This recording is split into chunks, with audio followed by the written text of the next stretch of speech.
Hi dear all, ഇന്നും ഒരു air fryer പരീക്ഷണവുമായിട്ടാണ് ഞാൻ എത്തിയിരിക്കുന്നത്. ഞാനിവിടെ 3 സവാള എടുത്തിട്ടുണ്ട്. നമുക്ക് എയർ ഫ്രയറിൽ ഉള്ളിവട തയ്യാറാക്കി നോക്കാം. 3 സ്ലൈസ് ചെയ്തെടുക്കുന്നുണ്ട്. ഒരു ബൗളിലേക്ക് ഇട്ട് കൊടുക്കാം. എല്ലാം ഒന്ന് ചെറുതായി വേർപെടുത്തി എടുക്കുന്നുണ്ട്. ഇനി ഇതിലേക്ക് 1/2 ടീസ്പൂൺ ഉപ്പിട്ട് കൊടുക്കാം. എന്നിട്ടൊന്ന് മിക്സ് ചെയ്തെടുക്കാം. പ്രസ് ചെയ്തെടുക്കുന്നില്ല, വെറുതെ മിക്സ് ചെയ്തെടുക്കുന്നതേ ഉള്ളൂ. 10 മിനിറ്റ് ഇനി അതവിടെ ഇരിക്കട്ടെ. ആ സമയം കൊണ്ട് നമുക്ക് കുറച്ച് കറിവേപ്പിലയും 2 പച്ചമുളകും അരിഞ്ഞെടുക്കാം. ഒരു ചെറിയ പീസ് ഇഞ്ചിയും ചതച്ചെടുത്തിട്ടുണ്ട്.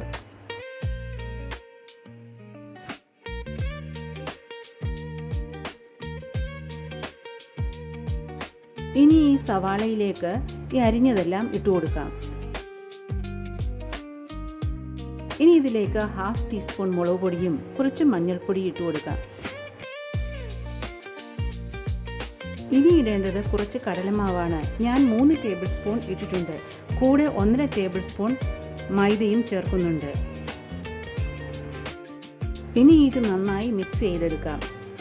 എനിക്ക് 1.5 ടേബിൾ സ്പൂൺ വെള്ളവും ചേർക്കേണ്ടി വന്നു നന്നായി മിക്സ് ആക്കിയെടുക്കാൻ. അങ്ങനെ ഉള്ളിവടയ്ക്കുള്ള മിക്സ് ഇവിടെ തയ്യാറായിട്ടുണ്ട്.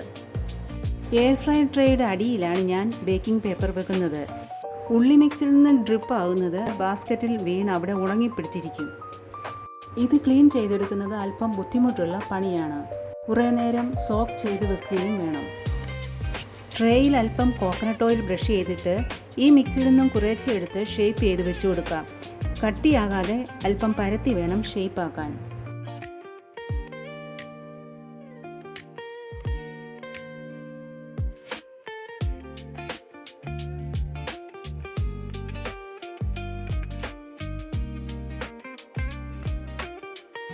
ലാസ്റ്റിൽ ഒരെണ്ണത്തിന് കൂടി ബാക്കിയുണ്ടായിരുന്നു. അത് ഞാൻ അഡ്ജസ്റ്റ് ചെയ്ത് വെക്കുന്നുണ്ട്. പക്ഷേ ഓവർ ക്രൗഡ് ആക്കാതിരിക്കുന്നതാണ് ക്രിസ്പ് ആകാൻ നല്ലത്. ഇനി അല്പം കോക്കനട്ട് ഓയിൽ ഒന്ന് സ്പ്രേ ചെയ്ത് കൊടുക്കാം.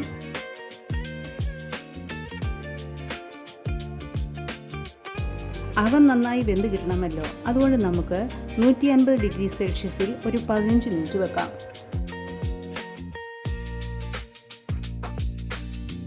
ഇടയ്ക്കിടയ്ക്ക് ബൾബ് ഐക്കൺ ടച്ച് ചെയ്ത് ലൈറ്റ് ഇട്ട് എന്താണ് ഇതിനുള്ളിൽ സംഭവിക്കുന്നതെന്ന് ഞാൻ നിരീക്ഷിക്കാറുണ്ട്. പകുതി സമയമായപ്പോൾ ഞാനിതൊന്ന് തിരിച്ചിട്ട് കൊടുക്കുന്നുണ്ട്. വേഗം നാകാൻ വേണ്ടി കൈകൊണ്ടാണ് തിരിച്ചിടുന്നത്. നല്ല ചൂടുണ്ട്, ശ്രദ്ധിക്കണം. ബാസ്ക്കറ്റിൽ കൈ ടച്ച് ആകരുത്. ഒരു വുഡൻ സ്പാറ്റുലയോ മറ്റോ ഉപയോഗിക്കുന്നതാവും ബെറ്റർ. പിന്നൊരു കാര്യം, സ്റ്റീലിൻ്റെ സ്പൂണോ ഫോർക്കോ ഒന്നും ഉപയോഗിക്കാൻ പാടില്ല. ട്രേയിൽ സ്ക്രാച്ച് വീഴാൻ സാധ്യതയുണ്ട്. അങ്ങനെയുള്ളതിൽ വീണ്ടും കുക്ക് ചെയ്യുന്നത് നമ്മുടെ ആരോഗ്യത്തിന് നല്ലതല്ല. സമയം കഴിഞ്ഞിട്ടുണ്ട്. ഞാൻ തുറന്നു നോക്കുകയാണ്. നന്നായി വെന്തിട്ടുണ്ട്. എന്നാലും ഒരു ക്രിസ്പി ഫീൽ കിട്ടുന്നില്ല. അത് കാരണം ഞാൻ വീണ്ടും 200 ഡിഗ്രി സെൽഷ്യസിൽ ഒരു 5 മിനിറ്റ് കൂടി വെക്കുന്നുണ്ട്. ഇതിനുശേഷം ഒരു ബാച്ചിന് കൂടിയുള്ള മിക്സ് ഉണ്ടെങ്കിൽ ഇത്രയും ടൈം വേണ്ടി വരില്ല. കാരണം ഇപ്പോൾ ബാസ്ക്കറ്റ് നല്ല ചൂടുണ്ടല്ലോ. അത് ശ്രദ്ധിച്ച് വേണം ചെയ്യാൻ. ടൈം കഴിഞ്ഞിട്ടുണ്ട്. തുറന്നു നോക്കുകയാണേ. യെസ്, നന്നായി വന്നിട്ടുണ്ട്. ഇപ്പോൾ എണ്ണയിൽ മുക്കി വറുത്തതിൻ്റെ ഒരു ഫീലൊക്കെ തോന്നുന്നുണ്ട്. ബാക്കി കഴിച്ചു നോക്കിയിട്ട് പറയാം.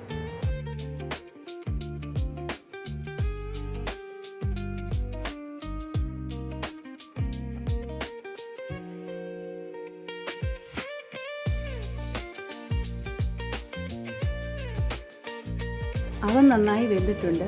പുറം നല്ല ക്രിസ്പുമാണ്.